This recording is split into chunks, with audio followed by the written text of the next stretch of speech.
A quiet July 1st does not have to be a bad thing, especially when the Flames have a lot of work to do internally.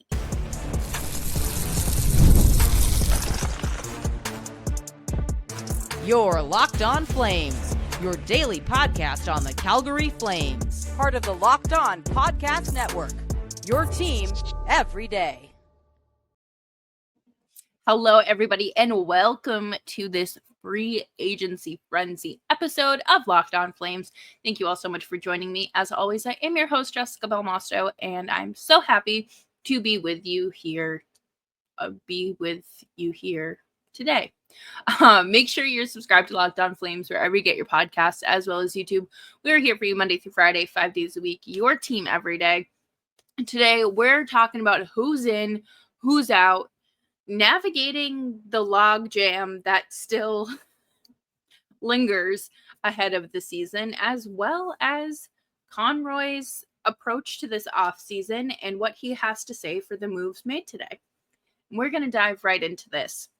The first signing of the Flames Day was kind of an unexpected one. I will say that everything the Flames did today was kind of unexpected.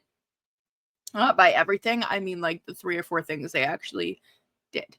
They tweeted a picture of nachos at like 10 o'clock in the morning and then announced a Nacho extension for Joel. Joel Hanley's nickname is Nacho. It is a 2-year, $1.75 million extension. This is depth on the left side, and we've talked a lot about that in terms of, the Flames having a solid right side, but what are you going to do for the left? That's obviously a work in progress. You locked up Kevin Ball for 6 years, and now you have Joel Hanley for another 2, and hopefully you're working on integrating, Solo, Kuznetsov, or, one of the several many players you have in the AHL. I don't hate this. I really don't. I think that Hanley took big steps this season. I think that it was an unexpected amount of responsibility that he stepped into and handled well. I thought that they would potentially trade him at the deadline because he really was a player that, most playoff teams would have loved to have had ahead of their playoff run. Didn't happen, obviously. And all signs pointed to him going to market. So I think what ended up changing was teams just extending their own guys and less players becoming available. Flames didn't have to re-sign Joel Hanley in order to fill out their defense. Their issue is not a lack of players. They have a surplus amount of players and only a limited number of roles. Seeing him on the left side maybe means less Jake Bean, less Miromanov. I know Bean typically plays on the right, but I don't suspect we will see much of him or Miromanov this season. I think Pahal is one of the guys that you will see a good amount still, but I don't hate it. I think it's fine. It is what it is. I think the Flames can, again, healthy scratch him and it won't be an issue, and allow players like Ilya Solovyov a chance to play in the NHL level at a consistent level. Dan Vladar signed with Philadelphia, which means they had to go out and get themselves a backup goaltender, and that was Ivan Prostevov.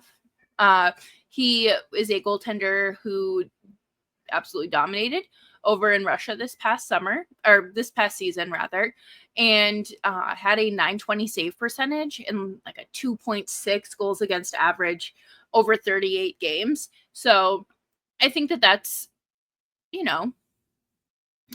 pretty good. I think at the end of the day, the Flames are going to be, that spot's open. It does not belong to anyone. Just because he was brought in does not mean that he gets the spot over Cooley. That's going to be a fun battle to watch. It's nice that we don't have to worry about Dustin Wolf getting a starting position. I think that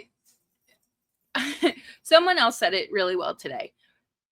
Dustin Wolf is kind of expected to have, a setback this year because it's a sophomore slump and what have you. Sure. But he's been told that pretty much his entire life.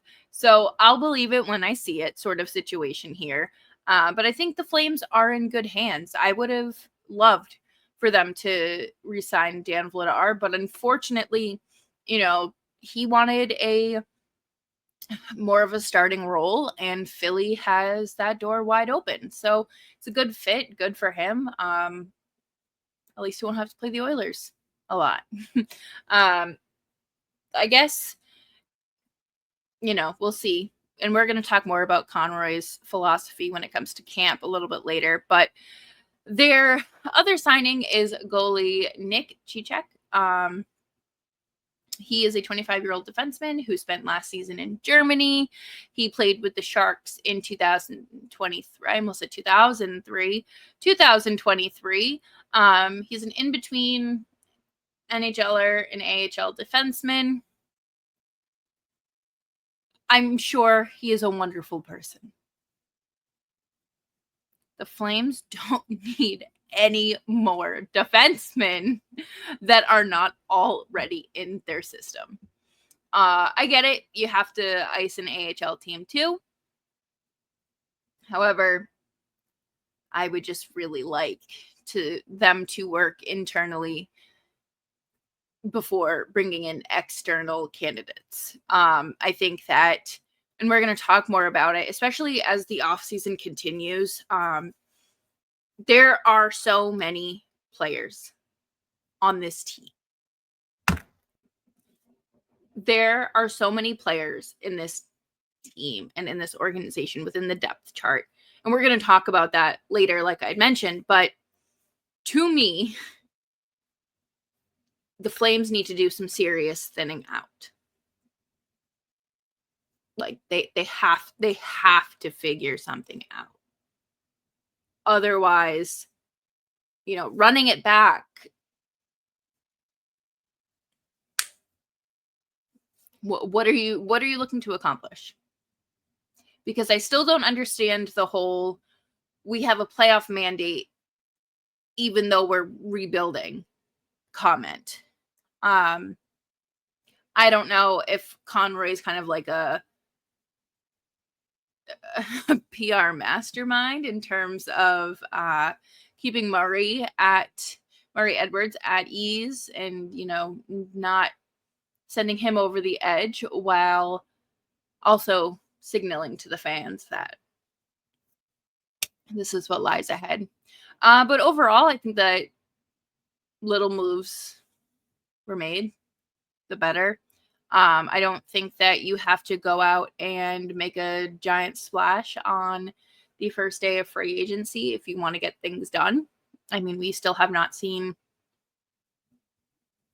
Nick Ehlers sign a contract. Besser ended up extending with Vancouver.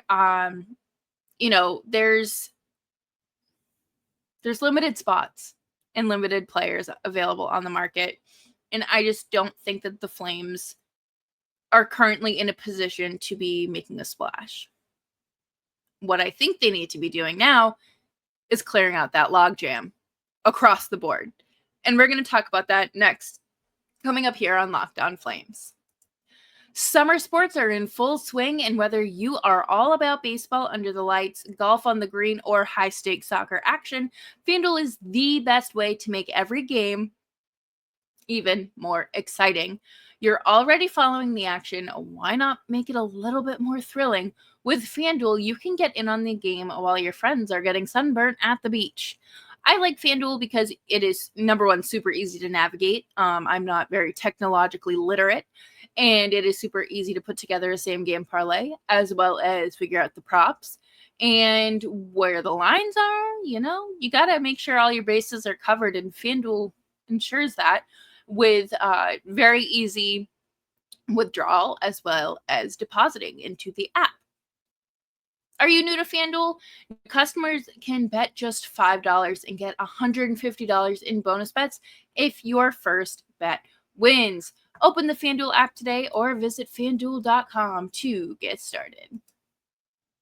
Thanks, everyone, for hanging out with me today on Locked On Flames. Make sure you are subscribed wherever you get your podcasts, as well as YouTube. We're here for you Monday through Friday, 5 days a week, your team every day. Something has got to give. I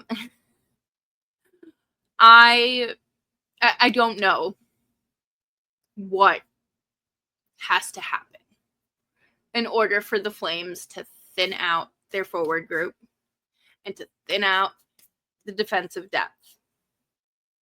Because even with Anthony Mantha and Kevin Rooney walking, Mantha signed with Pittsburgh, and Rooney still remains unsigned. But ultimately, something has to happen. And I get it. Trading, the beloved forwards, it might be an unpopular opinion amongst fans, and it might create a little bit of unrest. And yeah, you know what? I'm sorry, but if you can trade the biggest vibes guy in the room, Jacob Pelletier, and still claim to be all about culture in the room and blah, blah, blah, while still employing Jake Bean, I think that you are just fine. I think that, Kadri's name gets thrown out there a lot. And I think that would be a huge, huge, huge, huge ask, any team. He has his no movement clause, and so I'm checking on Puckpedia. Shout out to Puckpedia for being super easy to navigate. Through this year, he has a full no movement clause, which means the player cannot be traded, sent to the minors, or waived without player's approval. Next season, it is a modified no trade clause, which I'm trying to pull up how many teams that is, because most of the time, he is a 13 no trade list. Okay, so that's almost half the league at that point. But that's fine. A player of his caliber and stature has earned that right. So he would need to make the final decision if he were to be traded this year. And I don't expect players to waive their no movement clause, their no trade clause, their modified list, like whatever the case may be. I don't expect that, but if it happens, it happens. I think that Kadri, if the right suitor came along, I could see that. It would not be Colorado. I don't think he would ever go back to Colorado. But I also said that about Toronto, but I think that he could have a homecoming. I think that could be something that is explored, although Toronto does not have the assets that I'm looking for in return, and they don't have a first-round pick until 2028. So might have to pass on that one. Blake Coleman is another name that keeps popping up. I think that he really the last two seasons, he has been like the perfect trade deadline acquisition. And he also has some sort of no movement, no trade clause. So he is in year 5 of 6, which is honestly super hard to believe that it's already been 5 years since this was, since he signed. Wow. But he has this year and next year, he has a 10-team approved trade list. And this is something that he's had, it looks like, his entire time in Calgary. I wasn't sure if it kicked in at a certain year, whatnot, but yeah, no. So I mean, I guess I wouldn't really expect him to approve anyone he didn't want to either. But I think that I think that Coleman is more likely a player that you would see moved, if any, if either of them were, up for trade. I think that Coleman would be a more affordable asset for players to afford at the deadline. And I also think that him being in year 5 of 6 versus 4 of 7 is, it's a little different. But at some point, something has to happen, whether it is waivers. Like, I'm sorry, but if Sharangovich has another really tough year, and the healthy scratching doesn't get enough, if that's not enough to put some wind back in his sail, I think you send a message by waiving him. No one is taking on this contract. And if he's playing poorly enough to be waived, then, I don't think the Flames do it. But that could happen. There are a number of players that are probably not going to see NHL time because, Michael Backlund is your third line center. Justin Kirkland is your fourth line center. Morgan Frost is likely your second line center, and Kadri is your first line center. So there goes a roster spot for Rory Currens. And we're going to talk more about my philosophy a little bit later, but I think that there has to be some sort of movement. There has to be some sort of decision made this season, whether it is placing struggling forwards on waivers or reassigning them to the AHL, obviously depending on their contract. Trading players, it's not going to hurt you to trade. Well, it could, but realistically, if you're moving out extra bodies, it's okay. You're looking to move on from these players. Waiving Miromanov and Jake Bean. I don't care that Jake Bean's father used to be a CFO, a CEO, COO, whatever of this company. He is a horrendous defenseman. And quite frankly, I don't know how this team can talk about being all about culture when you have someone who actively was involved in a cover-up. But I digress. The Flames have to do something. Trading Andersson is the right move. So you slide Parekh in. You have to let Kuznetsov in somewhere. Him and Solo deserve a shot at the NHL consistently at some point in this 82-game season. And it drives me crazy that it feels like we are just running it back when it's all about this youth movement, but there's no movement and there's no youth. So what is it? It very much feels like we are in the same spot that we were prior to Conroy taking over in terms of roster construction.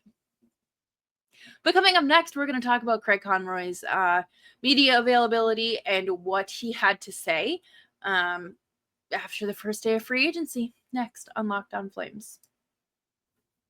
Thanks, everyone, for tuning into today's episode of Locked On Flames. Make sure you're following me on Twitter and Blue Sky at Just Belmosto.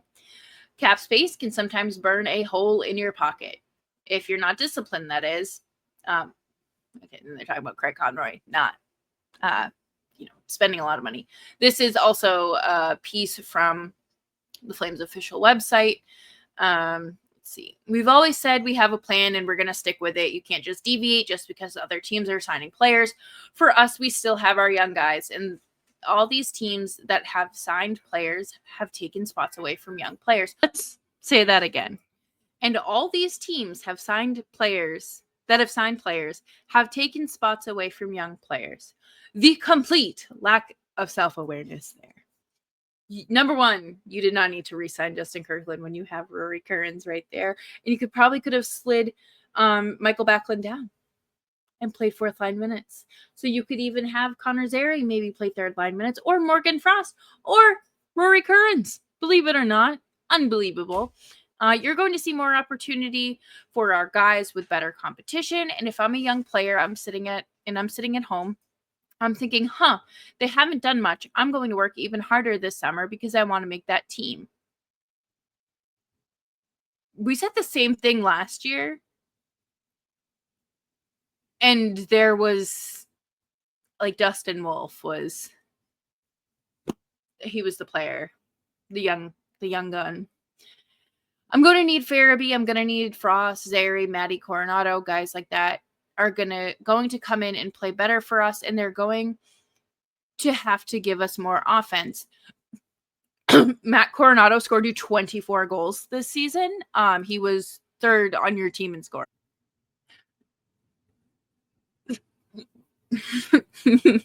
Joel Farabee, I completely understand asking more out of. Morgan Frost, I completely understand asking more out of. And same with Zary. But what about Sharangovich? Like, he is not mentioned anywhere in this. Yegor Sharangovich had a horrendous year last year.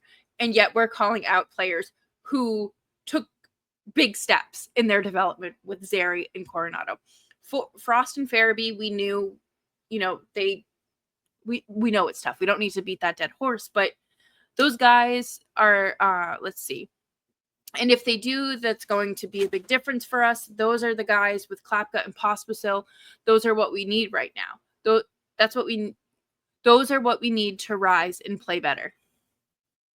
But they're going to get to play more. So that's going to give them that chance. I feel insane. But anyways, I don't think that's okay. Let's see.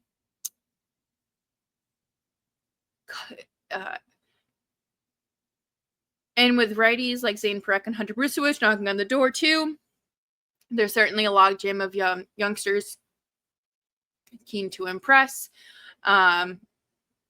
He lists, there's like 6 left-handed defensemen he lists as well. Solo, Kuznetsov, Morin, Jurmo, Grushnikov, Poirier. That's literally 6. That's enough to field a whole defensive group. You need to move on from some of them. Figure some, or keep them in the AHL. Determine which ones are NHL players, who are AHL players.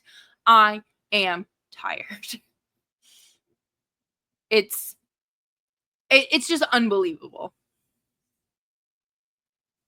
There's a log jam, and you are signing more defensemen.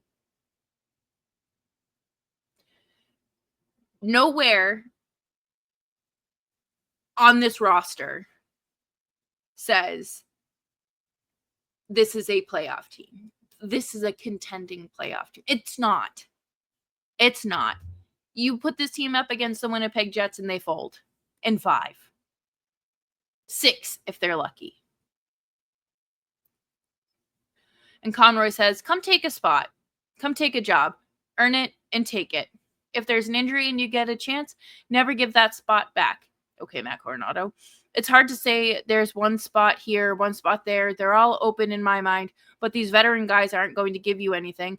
So we need these younger guys to push the veteran guys to be better.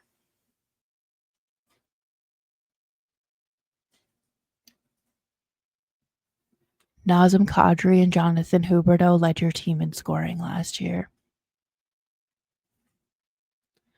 Are they not veterans? Michael Backlund dealt with a handful of injuries. Pretty significant ones.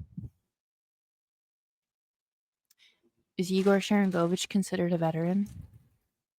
Ryan Lomberg had 1 goal, or like 2 goals. 2 goals. All season. And I get it, 4th liners aren't meant to score. My point is, it's not just the veterans, and it's not just the young players. It is your entire roster that has an offense problem. And maybe if you cleared some room, you might be able to figure out how to, get some juices flowing. But I just feel crazy. maybe I'm looking at things a little too straight on and like it's easy, but at the end of the day, this roster construction quite literally feels the same as it did under Brad Treliving. The only difference is you don't have Milan Lucic on your fourth line. You have Ryan Lomberg, who at least is fast. Gives you that. You don't have Trevor Lewis. But you have Justin Kirkland. You don't have Brett Ritchie. And you don't have Nick Ritchie. But you certainly have some players that should be explored trading. Find them new homes. But thank you all for listening to me rant today. I hope you all had a fantastic Canada Day if you are in Canada, and happy Free Agent Day if you partook in any of these celebrations. And that'll do it for me here today on this episode of Locked On Flames. Thank you all so much for joining me. I will see you all tomorrow. Hopefully, we'll have some Rasmus Andersson news. Something. Because again, with this log jam, you need to move him out. That is one of the first dominoes to fall. And you can't go into camp with this as a distraction. But I will see you all tomorrow. Make sure you're subscribed wherever you get your podcasts, as well as YouTube. We are here for you Monday through Friday, 5 days a week, your team every day. And I'll see you later. Bye-bye.